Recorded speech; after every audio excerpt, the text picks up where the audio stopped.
Maradhi yanisumbua. MRI imeshindwa kudodosa ugonjwa gani naugua. Naungulika na changu kifua, mzigo ni mzito imenishinda Mnyamwezi sijui kudauni lipi nitatua. Kunikiribu ameamua. Kama kuna waganga, maustadhi, makadhi au mapadri nitamuhitaji aje niongoa kwa dua. Kulalua moyo wangu yufedhuri ya mitimu. Hata badilika hata tibiwe kwa kuhani na wanajimu.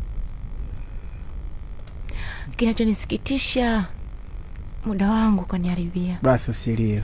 Fisadi, mfirisi, tapeli wa hisia. Muda wote namfumania kauza uaminifu kwa bei nafuu ya uongo. Kupiga matukio ndicho ndichombulia. Samee mimi bwana.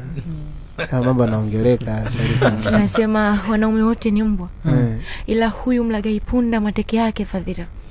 Mjasiriamali wa mioyo ya wanawake kuitenda amefanya desturi na mila. Amekunyosha vibaya. Bingwa wa hila gubu kunaona bila sababu. Fakiri wa upendo ufuadi kaupa adhabu. Furaha imekuwa thakiri, maumivu wa garabu. Hajui kama hivyo ni sunna. Kumwamba alikuwa kwenye kikao amefanya. Atajuaje kupenda sababu. Kikao chetu bwana alimnyoosha Sharifa. Huyu atakuwa mjadili. Huyu anahudhuria hajakosa kipindi hata kimoja. Mada ndio maisha aliochagua. Vibinti kuchovya na kunyambua. Mkulima sikupata haki faraga anasugua shamba langu miaka yote. Sipati neema ya mvua. Siri.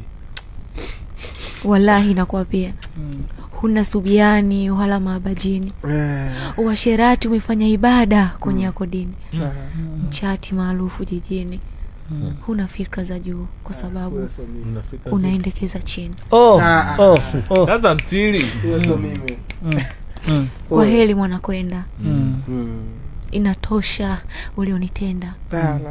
Hadhi yangu si ya makapi wala makumbo. Nitampata wa kwangu peke yangu atakaye nilinda na kunipenda. Siri hapo ndo unapoingia.